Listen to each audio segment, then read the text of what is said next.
Hi guys, today we're going to talk about focus stacking.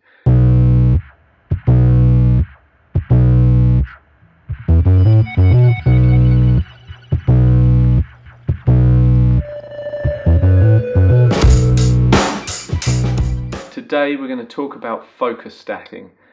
Now that's a really important technique that you can use for product photography and also landscape photography. I'm going to demonstrate it using none other than the Batmobile. Well, not the Batmobile, a Batmobile. This is my interpretation of a Batmobile made out of Lego. My son, the other day, he's 9, he was playing with Lego and he loves to just follow the instructions, whereas I'm trying to encourage his creativity. And he's like, but how can you make stuff out of Lego? Anyway, when he went to bed, all the Lego bricks were there. I saw the black piled up and I'm like, what am I going to make? And I was like, ooh, Batmobile. So yeah, we're going to use the Batmobile and we're going to photograph this using focus stacking. Now the technique, the reason we use that is normally when you photograph with a lens, you may have the front in focus and the back goes out of focus, or vice versa. Wherever your focus point is, that's going to be sharp, and then in front of that and behind that, it's going to fall away. Even at f-stops like f8, f11, f16, you are still going to experience that, particularly with macro photography or photography where we're coming in close on an object like a product of some sort. You're going to experience that. I do a lot of photography with wedding rings on a wedding day, and even shot at f16, the depth of field is so shallow. So the smaller the object is that you're photographing, the more magnified that effect is.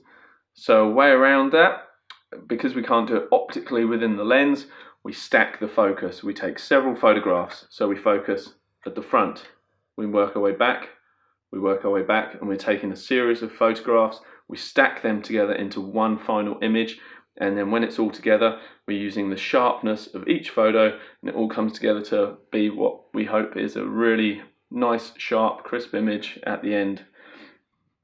So this is where we're going to be photographing today. It's not ideal, it's not a studio space. This is actually an area that I use for client interviews and showcasing clients their wedding photography. But today I don't have access to my studio, so we're going to transform this into an area where we can actually shoot this. It'll be a simple setup, probably just one light.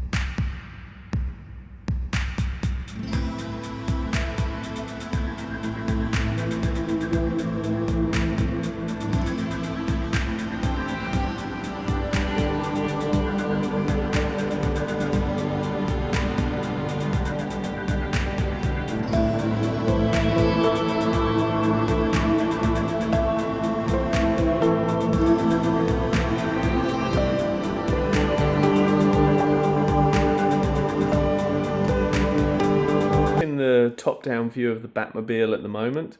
I've got my light behind me and I'm using a trigger to set that off on the camera.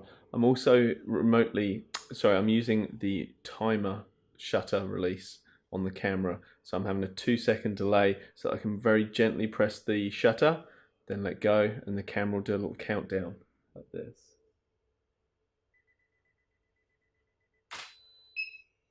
And there we go. We have another frame. I'm now going to just move the focus ring on just ever so slightly. I'm going to look through without touching the camera and just move it ever so slightly further. And I'm going to do a series of perhaps 7 or 8 shots going all the way through, slices of focus working its way through the Batmobile. Okay, so we've photographed our Batmobile. Now what we want to do is take it into Lightroom and process the images, export them, and then use Photoshop with a very simple process to actually work on the focus stacking for us. So let's dive right in and see what we can do. So here we can see what the Batmobile looks like shot on that reflective bit of perspex. This is straight out of camera raw. Let's see, I want to get that looking more like this. So let's see how I've done that. Basically, I'm not too worried about the color balance in this because it's pretty much a black and white image. I've used some local adjustments to basically vignette around the edges because I found that white was just a little bit too stark, and all I've done is just reduce the contrast just a little bit. That actually counterintuitively brings out a little more detail as you reduce that contrast, which is what I was after in this particular image. I've dropped the highlights, boosted the shadows, boosted the whites, and dropped the blacks.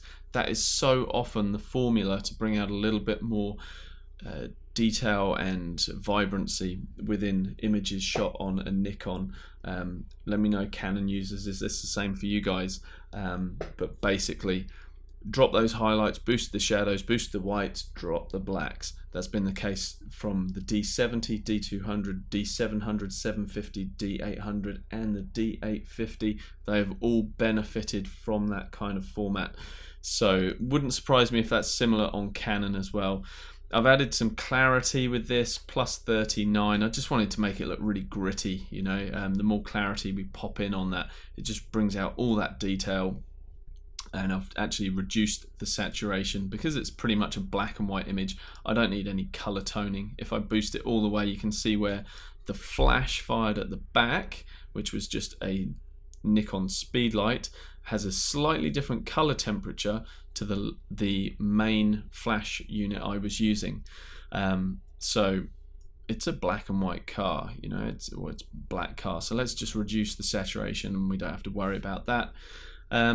And then basically all we're doing is exporting those images. So we come to File, Export, and my recommendation for the export would be to stick with a TIFF file at 16 bits. That's going to give you a little more flexibility for post-production in Photoshop. Yeah, you can export an 8-bit JPEG, no problem, but then you're kind of limited to what you can do in Photoshop afterwards. So in Photoshop, this is where the magic happens. It's basically a really simple two-step process. All we need to do is come to File, Scripts, and we need to load the files into a stack. We browse to where those files are stored. So let's work on that image we were just looking at before.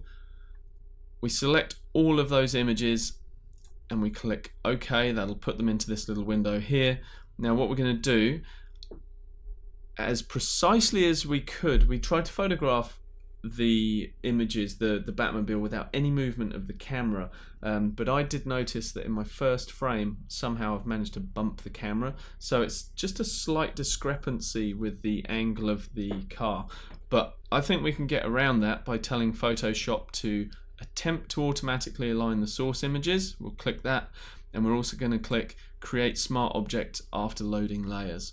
We click OK, and Photoshop will now go about loading in each of those TIFFs as a single layer. So there's 12 of them. That will build a file based on those.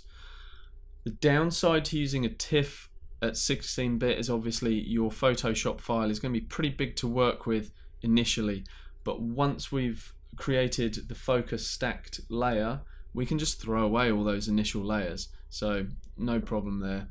So the two things that Photoshop needs to do are actually pretty processor intensive. So it's not only is it loading up all of those layers into the RAM of the computer, it's also trying to align all of those images and checking the pixel data to see how it's best to align them. So it may take a while if you are using TIFFs, but I believe it's worth the wait. The second process that we're going to look at, which is actually where Photoshop goes through and finds those sharpest points within each image and will create a layer mask based on those sharp points, that is also a pretty processor intensive task. But you know, go off, grab yourself a nice cup of coffee, cup of tea, come back, and it's all done for you.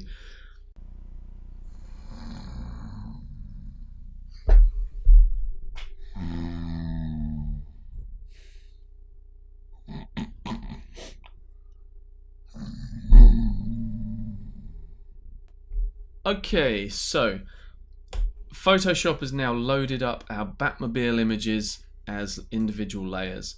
Now if we bring these down, we can look and basically see how the focus shifts from back to front. You can see as I click through revealing these layers, different layers reveal different levels of sharpness through this image. Now we built this up out of 12 separate images.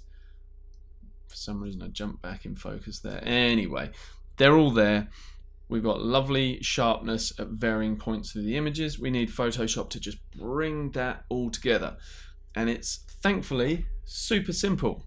basically all we need to do is select the top layer, hold down Shift and click on the bottom layer so they're all selected, and we can come on over to Edit and Auto Blend Layers. This is where the magic happens, where you go to Stack Images, and we're going to go to Seamless Tones and Colors and Content Aware Fill Transparent Areas. So we are basically going to build just click OK. It's been a long day for me. We'll just click OK and let Photoshop sort it out.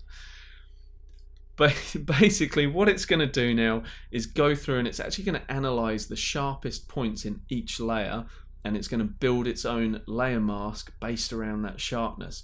And when it's finished, you're just left with the sharp bits from each layer, and creates a sharp image front to back. While Photoshop's just working on that layer for us, let's cover a couple of points. I think it's really important that you make sure that the product you're working on, be it a Batmobile or something else, is actually dust free.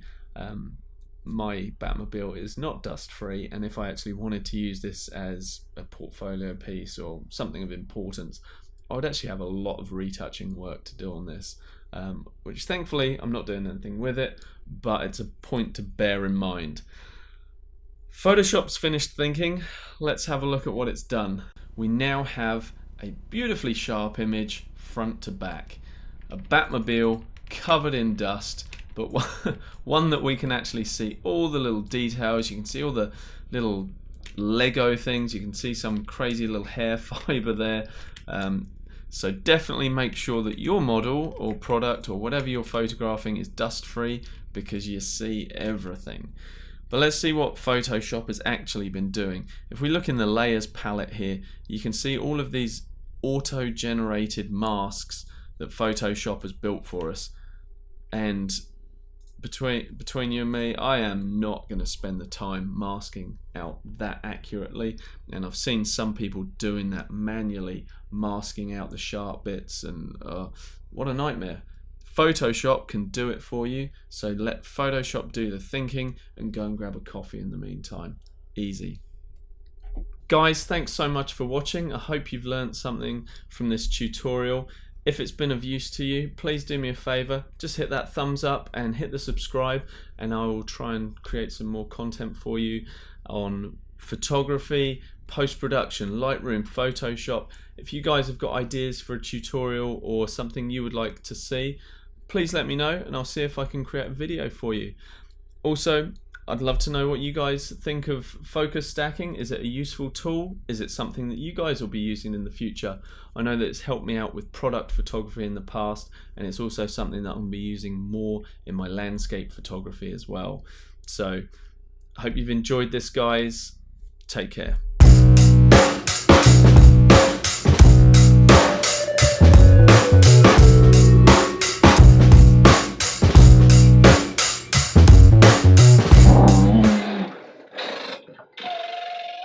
Take that, evil alien.